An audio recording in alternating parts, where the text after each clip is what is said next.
बोलो श्री प्राणनाथ प्यारे की जय।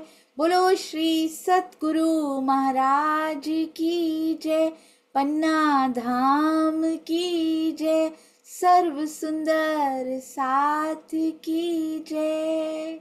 आप सभी सुंदर साथ जी के धाम हृदय में विराजमान शोभायमान प्राण वल्लभ प्राण प्रियतम हे प्रियम, आपके नूरी कोमल चरणार विंद में कोटान कोट प्रणाम जी।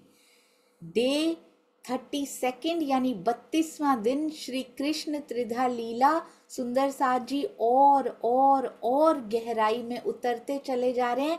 देवर्षि बेटा को बहुत बहुत प्रणाम, उनके चरणों में कोटि कोटि प्रणाम। यूएस में रहते हुए इतनी जॉब भी करती हैं सुंदर साथ जी, जॉब करते हुए जो समय मिलता है उसमें से इतनी प्यारी सेवा हाथ से बनाने में बहुत समय लगता है सुंदर साथ जी। कोटान कोट प्रणाम जी। देवर्षि इतनी छोटी उम्र में जब बच्चे लग जाते हैं ना सेवा की तरफ तो बहुत खुशी होती है। You are an inspiration for our youth. कोटि कोटि प्रणाम जी। हाँ जी, तो सुंदर साथ जी हम कहाँ पर थे? आप ज़रूर हमारी देवर्षि बिटिया के लिए खूब खूब आशीर्वाद और प्रेम बरसाइएगा। हमारी एक और प्यारी बिटिया ने बहुत सुंदर सेवा करनी शुरू कर दी है। जो इस बार रील आई है ना सुंदर साथ जी, वो पहली बार एक प्यारी सुंदर साथ जी ने की है, जो जॉब करती हैं, अपना बिजनेस करती हैं, साथ में रील बना रही हैं। अति अति अति सुंदर सेवाएं। युवा और किशोर और बच्चे जो आगे आ रहे हैं, चरणों में कोटान कोट प्रणाम जी। हम कहाँ पर थे सुंदर साथ जी, आपको याद है? श्री कृष्ण त्रिधा लीला में कौन से सुंदर साथ बताएंगे कि हम किस मोड़ पे थे, कौन से पॉइंट पे थे, कहाँ खड़े थे? अगर हम खड़े थे तो हमें याद होगा। कहाँ खड़े थे?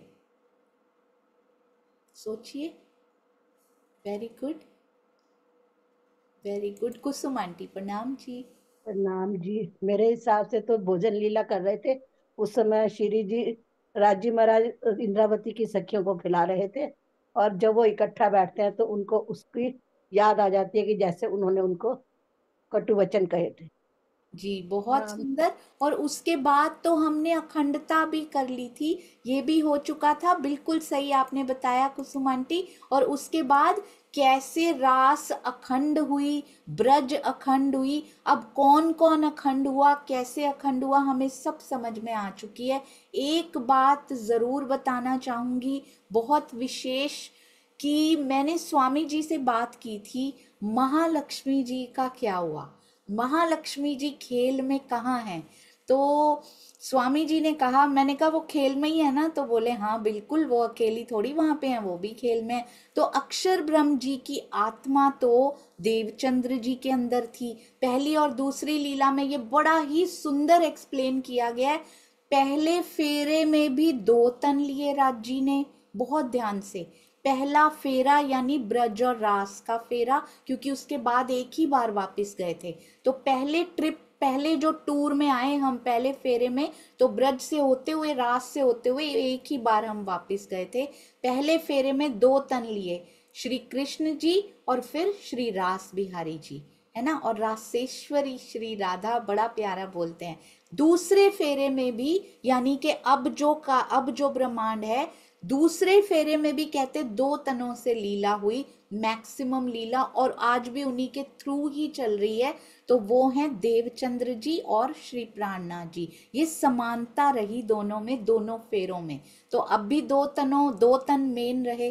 अब कहते हैं महालक्ष्मी जी जो हैं वो आई हैं खेल में, ब्रज में भी आई थी, रास में भी आई थी, और अभी भी आई हैं।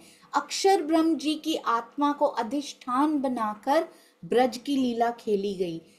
रास की लीला भी अक्षर ब्रह्म जी की आत्मा के ऊपर ही पिया जी का आवेश और जोश आता है तो खेली गई। अब अक्षर ब्रह्म जी की आत्मा मेन रोल प्ले नहीं कर रही है, श्यामा जी की आत्मा और इंद्रावती जी की आत्मा को अधिष्ठान बनाकर पिया जी ने ये सारा संचालित कर रहे हैं। अब जो तीसरा जागनी का ब्रह्मांड, पर अक्षर ब्रह्म जी की आत्मा ने कोई अलग तन अब धारण नहीं कर रखा है, क्योंकि उन्होंने जो लीला देखनी थी वो हो चुकी है। यानी कि आपने ध्यान दिया, महालक्ष्मी जी को रूहों की तरह ट्रीट किया जाता है। जैसे आत्माओं को ट्रीट किया जाता है वैसे ही महालक्ष्मी जी को ट्रीट किया जाता है। परम धाम में भी लिखा हुआ है सुंदर साथ जी, किनविद होत गुजरान, लक्ष्मी जी का किनविद होत गुजरान, ऐसी चौपाई आती है। तो जैसे सुख रूहों को मिलते हैं, exactly same to same treatment Mahalakshmi ji को मिलता है, उनको भी पिया जी के वैसे सुख मिलते हैं। तो यहाँ पर भी जैसे सखियां है ना, वैसे ही मैंने पूछा स्वामी जी से, मैंने कहा कि अक्षर ब्रह्म जी उनके अंदर हैं, श्यामा जी के भी अंदर थे अक्षर ब्रह्म जी की आत्म, और 5 शक्तियों में स्पेशल मेंशन तो हो ही जाता है कि मिहिर राज जी के अंदर भी 5 शक्तियां इंद्रावती जी के आत्म के पास हुई, तब उनको प्राणनाथ जी कहा गया। तो उनमें अक्षर ब्रह्म की आत्म भी आती हैं। तो महालक्ष्मी जी की आत्म का तो नाम नहीं आता उसमें। तो उन्होंने कहा उनके अंदर नहीं है ना स्वामी जी? तो कहते हैं नहीं नहीं, उनके अंदर नहीं है। जैसे हम सखियां है ना, तो मैंने पूछा कि क्या वो भी तन लेके हमारी तरह बैठी हैं? तो स्वामी जी ने कहा बिल्कुल, जैसे हम सखियों ने ब्रज में तन धारण किए थे, महालक्ष्मी जी ने भी तन धारण किया था। जैसे हमने रास में नूरी तन लिए, वैसे ही महालक्ष्मी जी ने भी लिया। जैसे आज काल माया में लिए, आज भी महालक्ष्मी जी ने ऐसा ही तन धारण किया हुआ है। तो मैंने पूछा क्या उनकी जागनी हो चुकी है? तो स्वामी जी कहते हैं ये तो राजी जानते हैं, ये मैं नहीं बता सकता, तो इतना बहुत है। तो हमारे साथ जैसे हमारी जागनी हो रही है, जैसे हम आगे बढ़ रहे हैं, वैसे ही महालक्ष्मी जी भी आगे बढ़ रही हैं। सेम टू सेम ट्रीटमेंट उनके साथ भी चल रहा है। तो फिर मैंने अगला प्रश्न किया कि हम तो कहते रहते हैं रास में कितने जीव थे, 12,001, तो 12,002 हो गए ना स्वामी जी? कहते हैं ये की ना MSc मैथमेटिक्स वाली बात। बिल्कुल सही कहा आपने। तो उन्होंने बोला 12,002 ही थे, और बिल्कुल सही, 12,000 श्यामा जी और फिर महालक्ष्मी जी का जीव भी अलग से है। मैंने पूछा उनसे कि क्या ये 12,000 सखियों में ही काउंट हो जाती हैं? नहीं नहीं नहीं, जैसे श्यामा जी 12,000 सखियों में काउंट नहीं होती, महालक्ष्मी जी भी 12,000 सखियों में काउंट नहीं होती हैं, वो अलग से तन है उनका भी। तो आई होप महालक्ष्मी जी के बारे में तकरीबन सारे क्वेश्चंस का आंसर हमारा आ गया होगा अभी तक। अब हम चलते हैं, ब्रज भी अखंड हो चुकी है, रास भी, रास पहले ब्रज बाद में, रास ऊपर ब्रज थोड़ा सा नीचे, सबलिक के महाकारण सबलिक के कारण में।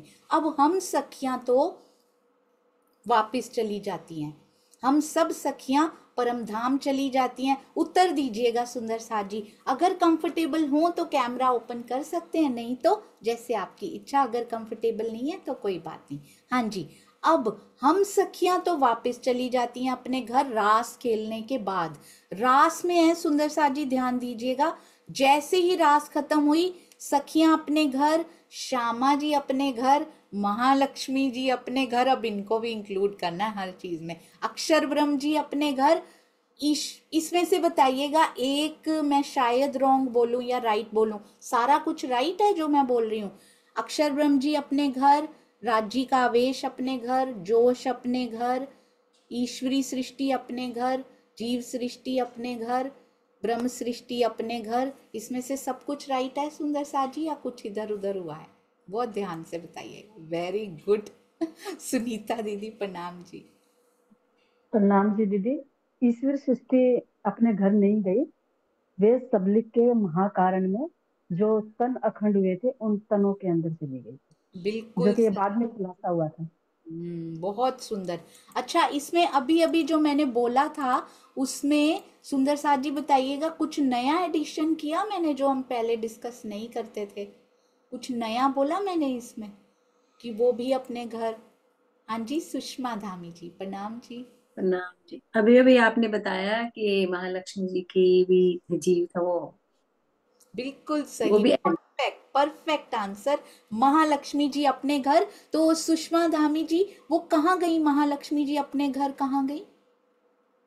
अक्षरधाम में। बिल्कुल सही, परफेक्ट आंसर सुंदर साथ जी। वो अक्षरधाम में चली गई। अक्षर ब्रह्म जी भी अक्षरधाम में, महालक्ष्मी जी भी अक्षरधाम में, जोश की शक्ति सत्स्वरूप में, आवेश की शक्ति मूल मिलावा में, सखियां भी मूल मिलावा में। मैंने एक चीज और इधर उधर की थी, सुनी थी अच्छे से, एक और को अपने घर पहुंचा दिया था। हाँ जी शीतल जी, प्रणाम जी। प्रणाम जी दीदी। आपने जीवो का बोला, वो अपने घर, तो वो तो काल माया के थे ना, तो वो वहाँ अखंड हुए थे, तो वहाँ ही रहते हैं योग माया में। बिल्कुल सही, अति सुंदर, बहुत ही सुंदर। मैं आपके होंठ हिलते हुए भी देख रही थी रसीला दीदी, आपने भी बिल्कुल सही कहा कि जीव सृष्टि को ऐसे ही अपने घर पहुंचा दिया। जीव सृष्टि जो रास में गई थी वो तो अखंड हो गई ना, वो तो सबलिक के महाकारण में अखंड हो गई थी, बिल्कुल सही। अब रास भी अखंड, ब्रज भी अखंड, हम सब अपने अपने घर, ईश्वरी सृष्टि वहीं बैठ गई, और जीव जीव भी जो गए थे वो वहीं रह गए। कारण प्रकृति से जिनको ले जाना था उनको ब्रज में अखंड कर दिया। अब हम तो परम धाम में हैं। अब सीन नंबर 2 पे आते हैं। सीन नंबर 1 परम धाम में चल रहा है, हम फिर से खेल मांग रहे हैं। राज्य पूरी नहीं हुई, क्यों पूरी नहीं हुई हमारी इच्छाएं? क्योंकि तारतम वाणी नहीं आई थी। हमारी पूरी क्यों नहीं हुई? मैंने आज तक कभी नहीं सोचा था कि इच्छाएं पूरी क्यों नहीं हुई। जो जो राज्य ने दिखाना चाहा था वो दिखा तो दिया था। मुझे ऐसा लगता था ले दुख तो हमने देखे ही नहीं, मृत्यु तो हमने देखी नहीं। ये इच्छाएं नहीं थी सुंदर सा जी। हमारी इच्छाएं उनकी लाड लेने की भी हैं, जो वो देना चाहते हैं ना, वो भी पूरी नहीं हुई थी। वो कैसे पूरी होंगी? ये तो सामने से, एक होता है कारण, एक होता है महाकारण। कारण ये राज्य पूरी नहीं हुई, ये तो सामने से दिख रहा है ना। महाकारण क्या? राज्य लाड देना चाहते हैं, वो पूरा नहीं हुआ अभी। तो वो कैसे पूरा नहीं हुआ? क्योंकि तारतम वाणी अभी उतरी नहीं है, और हमारी आत्मा सोई सोई वापस पहुंच गई। आधी जागृति रास में हुई, उसी में वापस पहुंच गई। परमानेंट जो होता है वो तारतम वाणी से परमानेंस आती है, वो हमें अभी तक नहीं मिल पाई थी, इसलिए हमें वापस आना पड़ा सुंदर सा जी। अब अभी हम तो वहां बात ही कर रहे हैं कि हमें फिर से जाना है। अक्षर ब्रह्म क्या कर रहे हैं इस दौरान? सीन नंबर 1 परम धाम में चलते हैं। वहां पर सखियां फिर मांग रही हैं, हम उठ गई फिर से मांग रही हैं।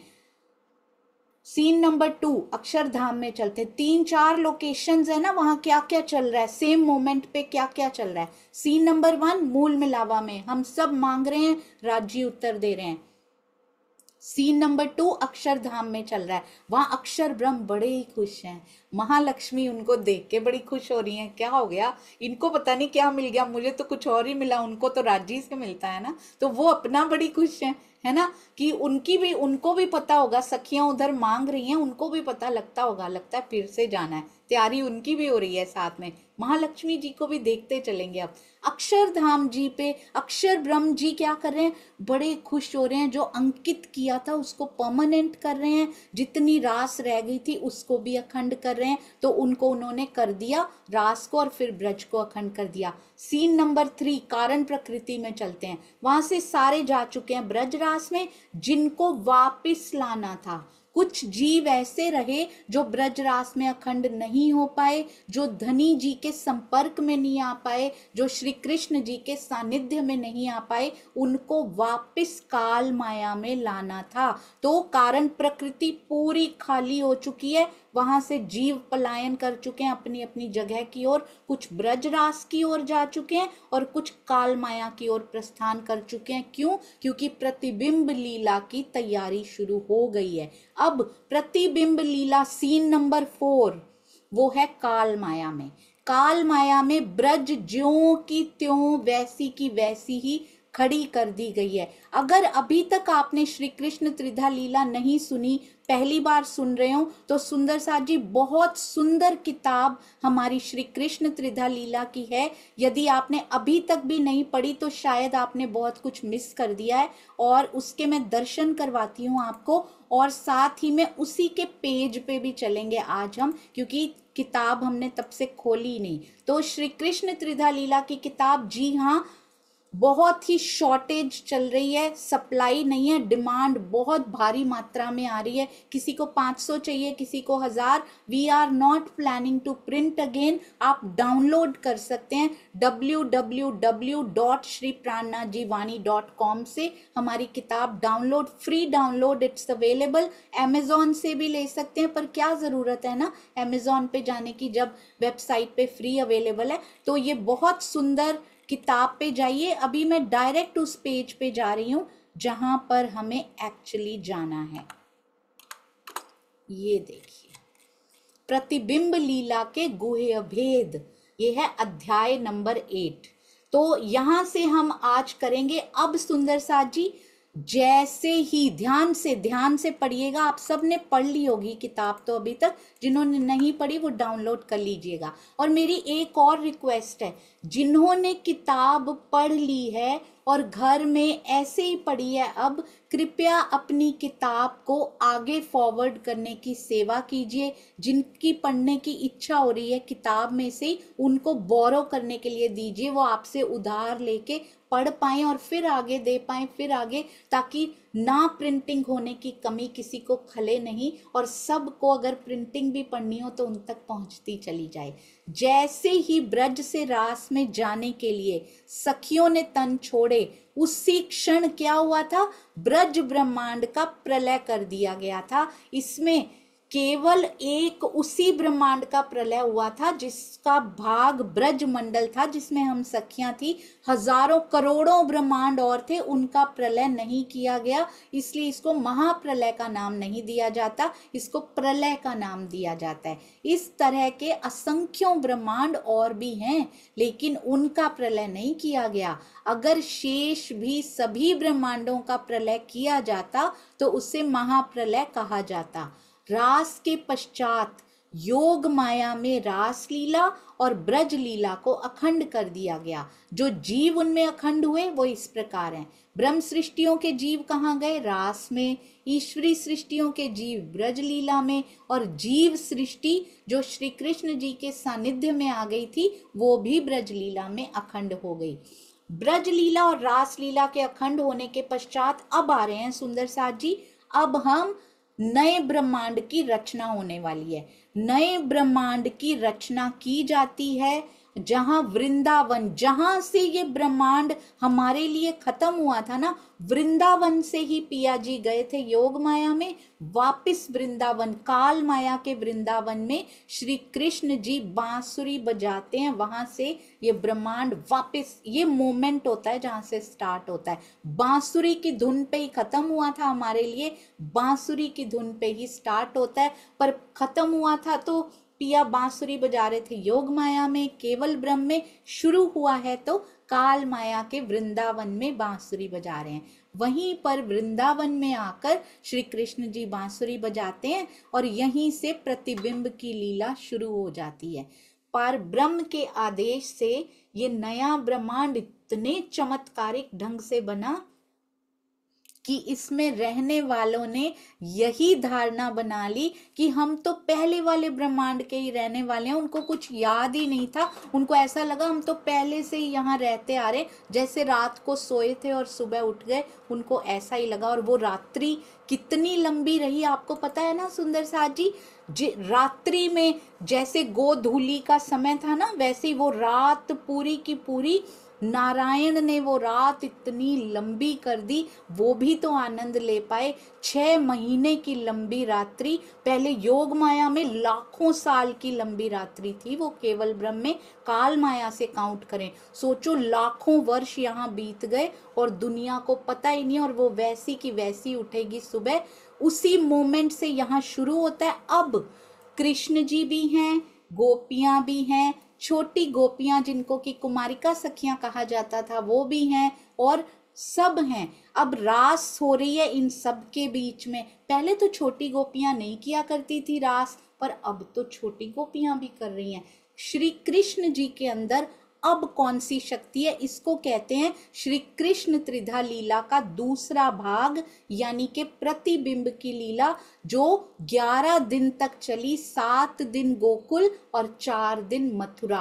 रास की लीला श्री कृष्ण त्रिधा लीला में नहीं काउंट होती, क्योंकि दुनिया को उसका पता ही नहीं था, इसलिए दुनिया में त्रिधा लीला हुई इसी काल माया में। ब्रज 11 वर्ष 52 दिन, दूसरी लीला 11 दिन, 7 दिन गोकुल, 4 दिन मथुरा, और तीसरी लीला अभी होगी आगे, वो कितने वर्षों तक हुई वो भी बताया जाएगा। तो अभी सुंदर सा जी, अभी शक्तियों का समावेश क्या रहता है श्री कृष्ण जी के अंदर? ब्रज लीला में कौन कौन था, सुंदर सा जी बताएंगे। ब्रज लीला में, पहले प्रतिबिंब की लीला में नहीं, ब्रज लीला में श्री कृष्ण जी के अंदर कौन कौन सी शक्तियां थी? जी रसीला दीदी, प्रणाम जी। प्रणाम जी दीदी, प्रणाम जी सुंदर साथ जी। श्री कृष्ण जी का तन था, विष्णु जी का जीव था, और रांची का जोश आवेश था। और रांची का जोश और आवेश था। और और आवेश किसके ऊपर बैठता है? राज्य का विष्णु कृष्ण जी के अंदर। नहीं, जीव भी होता है, जोश आवेश भी होता है, क्या जीव के ऊपर आवेश बैठ जाते हैं आके? किसी जीव के ऊपर आवेश स्वरूप बैठते हैं कभी? नहीं ना, किसके ऊपर बैठते हैं सोचिए। किसी की आत्म थी? राज्य के किसकी आत्म पे लीला हुई है ब्रज और रास की दीदी? किसके लिए ब्रज और रास बने थे? हमारे लिए। हमारे लिए तो बने थे। ब्रज और रास जैसी लीला किसने मांगी थी? विष्णु जी ने। अक्षर के आत्म। जी, बिल्कुल सही बात, अति सुंदर। तो उनके अंदर अक्षर की आत्म भी थी। तन, तन किसका? कृष्ण जी उनका नाम था, काल माया का तन, और विष्णु जी का जीव, विष्णु जी सरीखा जीव, और आत्म अक्षर ब्रह्म जी की, और उनके ऊपर जोश और आवेश। यहाँ भी 5 पंजा ही बनता है सुंदर सा जी। हाँ जी, अब क्या फर्क पड़ गया ब्रज में, यानी श्री कृष्ण त्रिधा लीला की पहली लीला में ये शक्तियां थी। अब हम रास में हम देखकर आए हैं, वो त्रिधा लीला का भाग नहीं है, पर श्री कृष्ण जी में कौन सी शक्तियां थी महारास में?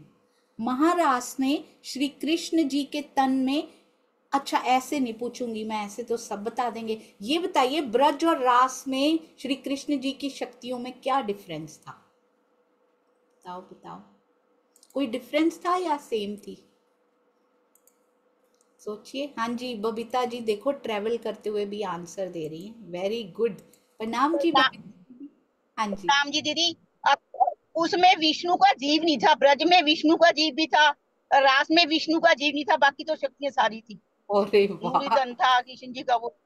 बहुत सुंदर, बहुत ही सुंदर। तुसी कितने चले हो, कहाँ जा रहे हो आप? दीदी घर पर जा रहे हैं डबा वाली। अरे वाह, बहुत सुंदर, अति सुंदर। वहां विष्णु जी का जीव नहीं था रास में, है ना? बाकी सारी शक्तियां, जोश भी, आवेश भी, अक्षर ब्रह्म जी की आत्म भी। तन, तन तो था, पर तन डिफरेंट था ना बबीता दीदी? हाँ जी, वो बाल स्वरूप था, और ब्रज में रास में था किशोर स्वरूप था दीदी। ये भी बता दिया इन्होंने, और तन नूरी भी था और किशोर स्वरूप भी था। अति सुंदर। कम पूछो, यहाँ तो ऐसे होता है सुंदर सा जी, 1 मार्क का क्वेश्चन पूछो, 10 मार्क्स का रेडी होता है सारी डिटेल्स के साथ। बिल्कुल सही। सो प्राउड ऑफ यू सुंदर सा जी। अब प्रतिबिंब की लीला में क्या चेंज हो गया? प्रतिबिंब की लीला में क्या शक्तियां सेम है? अच्छा, ये नहीं पूछूंगी, ये पूछ रही हूं, प्रतिबिंब की लीला में क्या कुछ सेम है?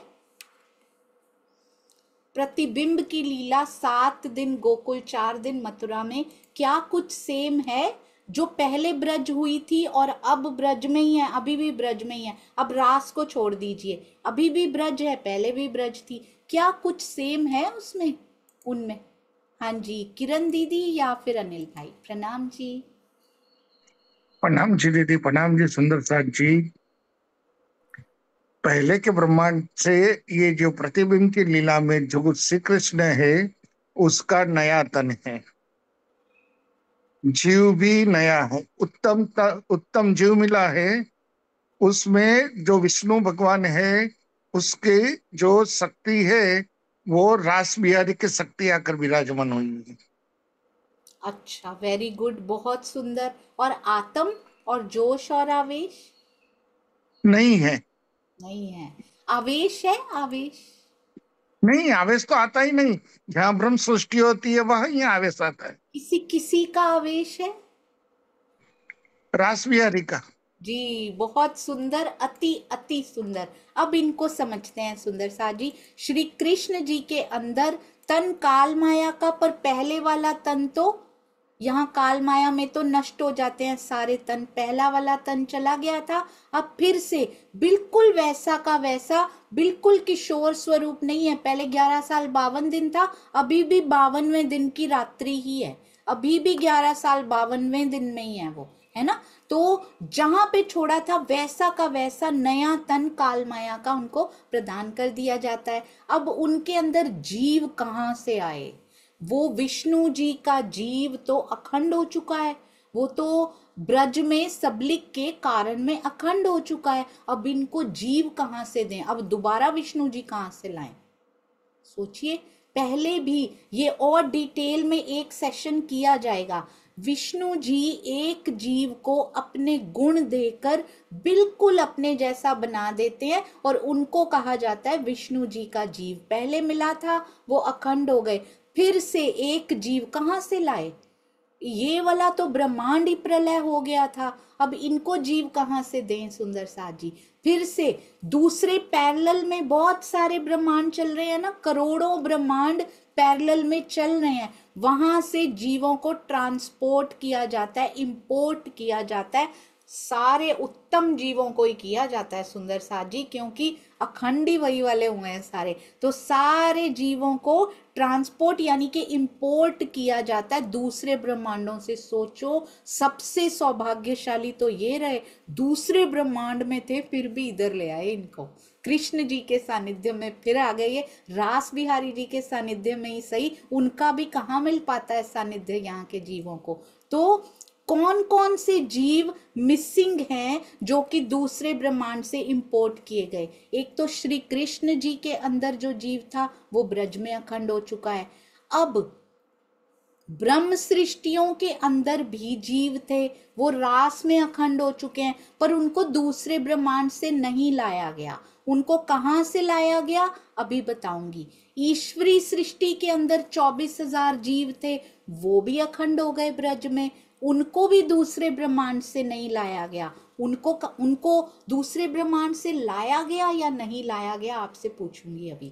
जीव सृष्टि जो सानिध्य में नहीं आ पाई, केवल उनके जीव और श्री कृष्ण जी का जीव दूसरे ब्रह्मांड से लाया गया, और कोई जीव नहीं। जो सानिध्य में आ गई थी वो भी लाए गए क्या सुंदर सा जी?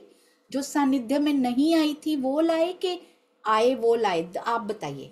वेरी गुड, मैंने इसमें कुछ रॉन्ग बोला है, ध्यान से सोच के बताइएगा।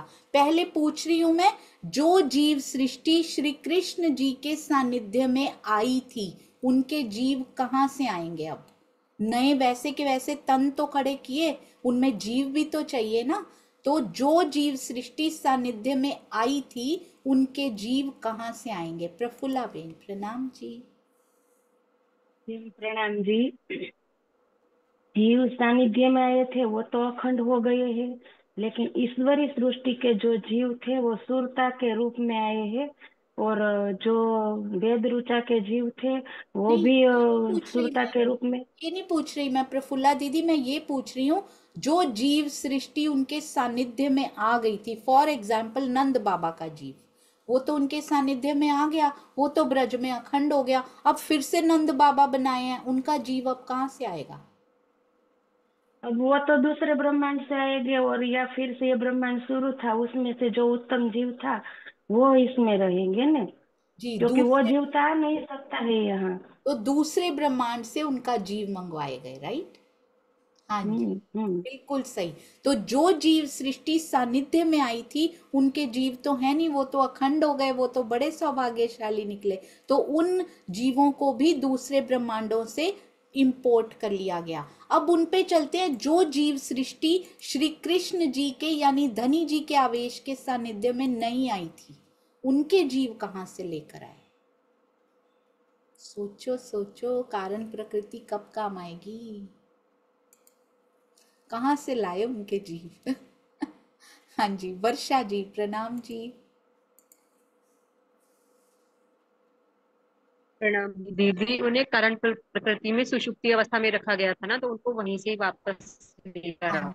बिल्कुल, सिर्फ यही जीव थे जो कारण प्रकृति से होके वापिस आ गए, बाकी सारे आगे निकल गए, केवल ये वो बेचारे वापिस आना पड़ा इनको, इनके दूसरे ब्रह्मांडों से ट्रेवल नहीं कराने पड़े। अब मैं एक प्रश्न पूछ रही हूँ, बहुत ध्यान से बताइएगा, और ये भी बताते हैं, ब्रह्म सृष्टियों के अंदर वेद ऋचाओं के जीव आए हैं। वेद ऋचा आप बताइए किसको कहते हैं और वो कहाँ से आई हैं?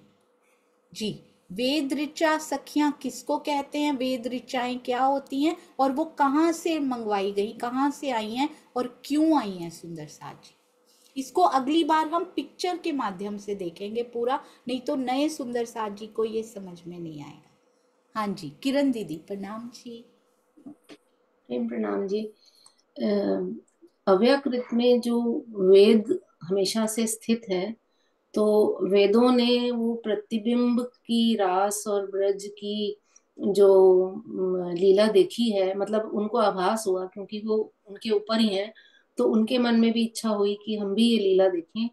तो फिर रास बिहारी के आदेश से ही वेदों ने वेद ऋचाएं धारण करी, और यही वेद ऋचाएं फिर कुमारी जीव सृष्टियों के तन में आई।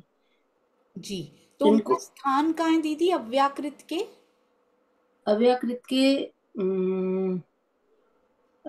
के सबसे ऊपर ही है उनका स्थान, सबसे महाकारण में। महाकारण में, जी हाँ जी।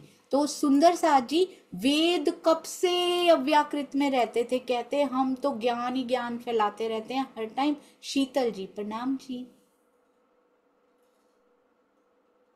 प्रणाम जी दीदी, क्या पूछा वो मुझे नहीं पता है। जी, यही पूछ रही थी कि वेद ऋचाएं ये क्यों आई हैं यहाँ पे, क्या करने आई हैं? वो तो ये प्रेम की लीला, उन्होंने वो प्रतिबिंब की लीला देखी, तो उनको भी इच्छा हुई कि मुझे भी ऐसी लीला देखनी थी, तो वो इसलिए यहाँ पर आई। बिल्कुल सही, अति सुंदर। अब वहां पर प्रतिबिंब किसको कहते हैं सुंदर साथ जी? नीचे से चलें तो मन, चित्त, बुद्ध और अहंकार, है ना? मन, चित्त, बुद्ध और अहंकार, ऐसा होता है ना? तो चित्त से बात मन में अपने आप ही आ जाती है, इसको बोलते हैं प्रतिबिंब पड़ गया वहां पे। तो चित्त से मन में आना यानी सबलिक से अव्याकृत में आना, अव्याकृत में इनका स्थान है वेदों का, अव्याकृत के स्थूल में है बिल्कुल। अब इनकी प्रमोशन हो चुकी है, आगे जा चुकी हैं ये। हाँ जी, अब जो वहां पे प्रतिबिंब पड़ा तो इन्होंने देखा, इन्होंने कहा हम तो ज्ञान के स्वरूप ही रहे, हम तो ज्ञान में खोए रहे, ऐसा प्रेम, ऐसी ब्रज, ऐसी रास ये तो हमने कभी देखी ही नहीं आज तक, हमें भी ये लीला करनी है जो यहाँ पर हो रही है। तो इसलिए उनके हृदय में इच्छा आई। रास बिहारी जी ने कहा this is the perfect time, अब तुम लोग रेडी हो जाओ। और रास बिहारी जी के आवेश, क्या रास बिहारी जी के आवेश ने ही दिया था ना उनको आदेश? सुंदर साथ जी, जी, प्रतिबिंब की लीला वाले रास बिहारी जी, है ना? तो रास बिहारी जी के आवेश ने उनको, रास बिहारी जी ने आदेश दिया, चलो काल माया में प्रतिबिंब की लीला हो रही है, बेस्ट टाइम है, ब्रह्म सृष्टियों के जीव भी मिसिंग है, तो चलो तुम चलो यहाँ से, है ना? तो उनके जीव यहाँ पर जीव रूप वो होकर यहाँ पे आए। वेद ऋचा, इनको कहते हैं 12,000 रूप इन्होंने धारण किए, जो कि 12,002 होने चाहिए। अब कायदे से राधिका जी में भी जाएंगे, महालक्ष्मी जी में भी जाएंगे, तो हम राउंड ऑफ करके 12,000 ही इनको बोला करेंगे। 12,000 इन्होंने धारण किए और गोपियों की जगह पे गोपियां बन के बैठ गए यहाँ पे। तन तो हमारे सेम टू सेम दिखाई दे रहे थे, पर गोपियों के अंदर अब आत्माएं नहीं थी, अब वेद ऋचा सखियां उनके अंदर आ चुकी थी। इसी प्रकार ईश्वरी सृष्टि में क्या हुआ?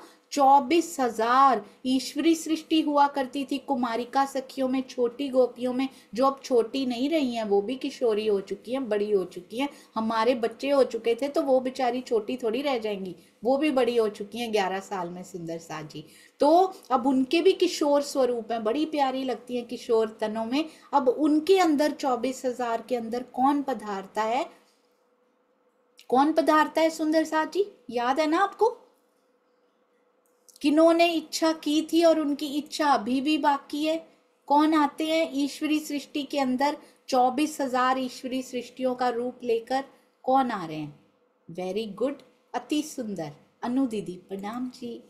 प्रणाम जी, सभी सुंदर साथ को प्रेम प्रणाम जी। ईश्वरी सृष्टि के जो जीव अखंड हो गए थे, उनकी जीवों की इच्छाएं पूर्ण नहीं हुई थी ना, तो इसीलिए, क्योंकि ईश्वरी सृष्टि के तो जीव हो गई रास में इच्छा पूरी, पर उनकी नहीं हुई थी ना, इसलिए वो हाँ आए थे। जी, बिल्कुल सही। ईश्वरी सृष्टि के जीव जो कि सबलिक के कारण में अखंड हुए थे, जीवों की इच्छाएं पूरी नहीं हुई, क्योंकि वो तो बेचारे कारण प्रकृति में ही बैठे रह गए जब रास हुई है, तो है ना, तो उनकी इच्छा तो पूरी नहीं हुई। सुरताएं तो देख आई रास वहां पे जाके, उनकी भी नहीं पूरी हुई, अभी भी बैठी हुई हैं वो, अभी भी अखंड रास में ही बैठी हैं जब प्रतिबिंब लीला चल रही है। तो जीव जो हैं वो सुरता रूप हो जाते हैं वहां पे जाके। मैं सोच रही थी, वैसे आप भी सोचिएगा, और प्रश्न निकल आएगा इसमें से, ईश्वरी सृष्टि के जीव सुरता रूप हो जाते हैं, वेद ऋचाओं के नहीं होते क्या? वो जीव धारण करके आ गई, वो सुरता रूप में नहीं आई होंगी? सोचो सोचो। हाँ जी, तो ईश्वरी सृष्टि के जो जीव हैं वो सुरता रूप में यहाँ पर आ जाते हैं। तो सुरता तो अभी भी है उनके अंदर, पर ईश्वरी सृष्टि के जीव जो सुरता रूप होकर आए, तो वो तो सुरता रूप होके आए। सोचिएगा सुंदर साथ जी, जीव तो सुरता रूप होके आए, तो फिर जीव कौन सा बैठा इनके अंदर? ये प्रश्न मेरे अंदर बड़े समय से होता था। ये नए सुंदर साथ के लिए अभी नहीं है, ये पुराने मंझे हुए सुंदर साथ के लिए जो बहुत डिस्कशंस कर चुके हैं, तो उनके भी ट्रेवल कराए जा सकते हैं दूसरे ब्रह्मांडों से, अगर वो सुरता रूप होकर आए हैं तो। हाँ जी, हाँ जी,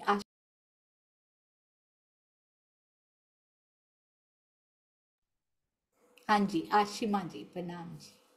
प्रणाम जी। वो भी दूसरे ब्रह्मांडों से आए थे, क्योंकि जो ईश्वरी सृष्टि के जीव थे वो तो अखंड हो चुके हैं सबलिक के कारण में, और इनकी सुरताएं आ रही है ना, जो जीव अखंड हुए थे वो तो सुरता रूप से आ रहे हैं। अब वो किस पे आएंगे? वो जीवों पे आएंगे, और जीव इनके अखंड हो चुके हैं, तो ये सभी जीव नए थे जो दूसरे ब्रह्मांडों से आए हैं, जी और तन भी नए थे। बिल्कुल सही। और ऐसा भी हो सकता है कि वेद ऋचाओं के भी दूसरे ब्रह्मांडों से ही आए हों। ईश्वरी सृष्टि के मंगवाएंगे तो इनके क्यों नहीं, ये भी तो सुरता रूप में आएंगी, ये कैसे जीव रूप में उतर आई नीचे, राइट? तो अंदर बहुत कुछ छुपा होता है सुंदर साथ जी इसके। ठीक है, तो अब गोपियों का भी कॉम्पोजिशन पूरा हो गया, हमारी ईश्वरी सृष्टि का कॉम्पोजिशन भी हो गया। अब हम इन पे चलेंगे जो जीव सानिध्य में आए थे और नहीं आए थे, ये अगली बार करेंगे सुंदर साथ जी। आई होप समझ में आ रहा है। इसको अगली बार पिक्चर के साथ रिपीट करेंगे कि कहाँ से वेद ऋचा सखियां उतरी हैं। वो 12,000 हैं, तो इसका मतलब ब्रह्म सृष्टियों में ही उतरी होंगी। ईश्वरी सृष्टियों के जीव सुरता रूप में कहाँ से आए हैं? जीव सृष्टि के अंदर तो है ही नहीं उपना, पहले कभी होता था ना अभी कुछ है, वो तो प्योर बस जीव ही होता है यहाँ का, या तो कारण प्रकृति से आ गया या फिर दूसरे ब्रह्मांड से आ गया, बस उनका इतना ही होता है। उनके अंदर कोई शक्तियाँ होती नहीं, हमारे अंदर होते हुए भी हम पहचानते नहीं, हम भी जीव सृष्टि जैसे ही बने रहते हैं, जैसे हमारे अंदर कोई शक्ति ना हो। हम में और उनमें कोई फर्क थोड़ी है। अभी काल माया में हम भी उनके पीछे पीछे चलते हैं। अच्छा तुम ये करते हो, चलो हम भी कंपटीशन करेंगे, तुम यहाँ घूमने जा रहे हो, अगली बार हम भी जाएंगे, जैसे मर्जी जाएंगे। तो हमने उनकी कॉपी नहीं करनी है सुंदर साथ जी। हमारे अंदर शक्ति शक्तियां हैं, हमारे अंदर बल है, ये क्यों शक्तियां काउंट कर रहे हैं हम? इतनी शक्तियां होती थी, इतनी आज क्या नहीं है हमारे अंदर वो शक्तियां? हम अपने बल का प्रयोग नहीं कर रहे। सुंदर साथ जी, यूज योर स्ट्रेंथ। हम इतने स्ट्रांग हैं कि एक फूंक से ये ब्रह्मांड उड़ सकता है और हम कहाँ भीख मांगते फिरते हैं। इसलिए शक्तियां काउंट कराई जा रही हैं कि अपने बल को पहचाने, खड़े रहें सुंदर साथ जी, और बाकियों को भी, जो सो रहे हो, जो बैठ रहे हो, जो आंखें मल रहे हो, उनको भी खड़ा करें, साथ साथ ये भी सेवा करें। प्रणाम जी। बोलो श्री प्राणनाथ प्यारे की जय। बोलो श्री सतगुरु महाराज की जय। पन्ना धाम की जय। सर्व सुंदर साथ की जय। प्रणाम जी सुंदर साथ जी, सबके चरणों में कोटान कोट प्रणाम जी। भूल चूक जरूर माफ कर दीजिएगा। प्रणाम जी।